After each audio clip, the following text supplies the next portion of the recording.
Hola, ¿qué tal? Mi nombre es Ricardo Luna. Te agradezco enormemente por hacer clic en este video. El día de hoy resolveremos un problema de mecánica estática. Analizaremos un sistema mecánico con momentos o par torsión que se encuentran en equilibrio. Así es que, si te encuentras preparado, comencemos.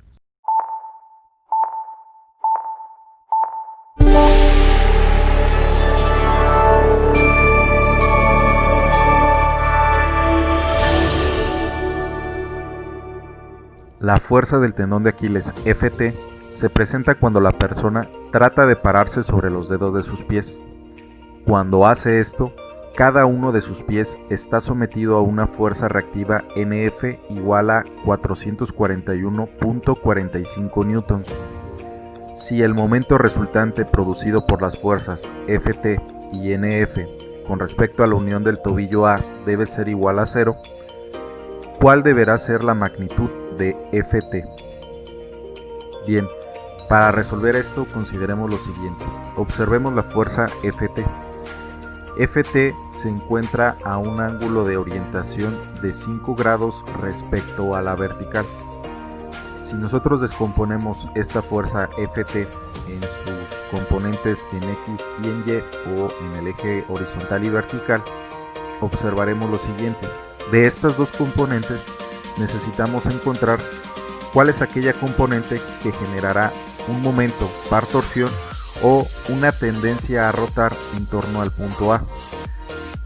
Para lograr esto, necesitamos tener una fuerza cuya línea de acción tenga una distancia perpendicular al punto de rotación.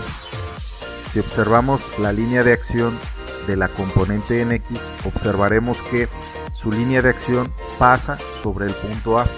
Por lo tanto, esta componente en X del vector Ft no desarrollará un momento o una tendencia a rotar en torno al punto A. Ahora bien, si observamos la componente en Y de la fuerza Ft, esta componente sí tiene una distancia entre la línea de acción del vector que llamaremos Fty. Esta componente Fty sí tiene una distancia que es perpendicular a la línea de acción de esta componente.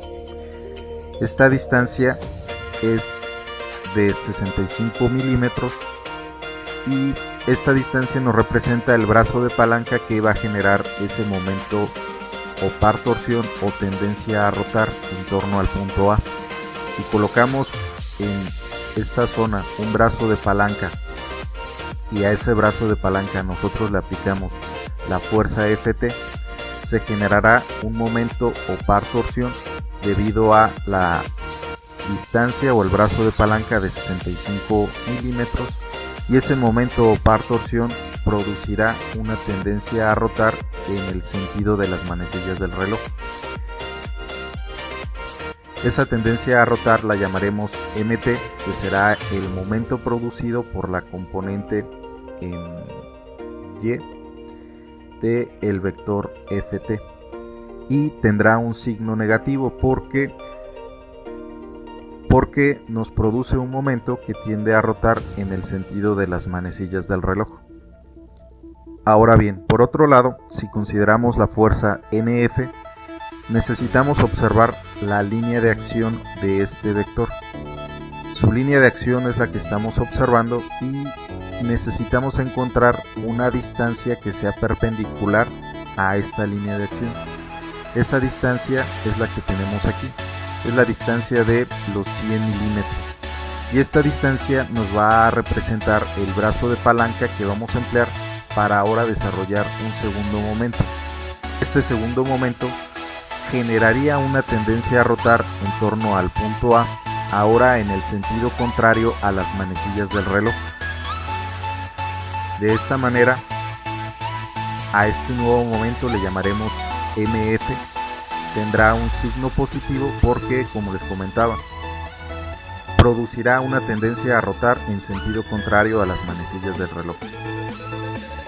Nosotros sabemos que el momento en torno al punto A va a ser igual a la suma de los momentos.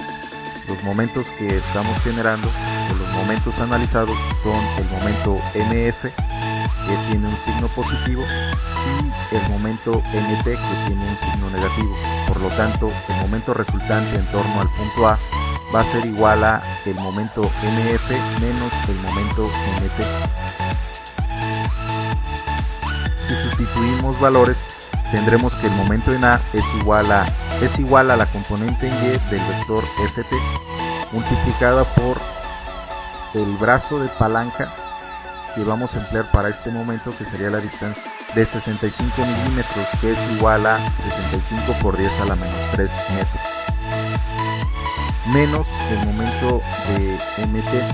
El momento de mt lo vamos a obtener multiplicando la fuerza, que en este caso sería mf, por el brazo de palanca o la distancia perpendicular entre el punto de rotación y la línea de acción del vector nf.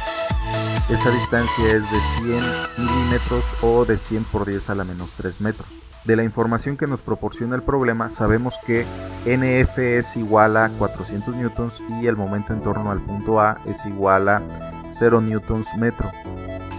Entonces, si sustituimos estos valores en la ecuación, tendremos que 0, que es el momento en torno al punto A, tiene que ser igual a ft en Y por 65 por 10 a la menos 3 metros menos 400 newtons por 100 por 10 a la menos 3 metros.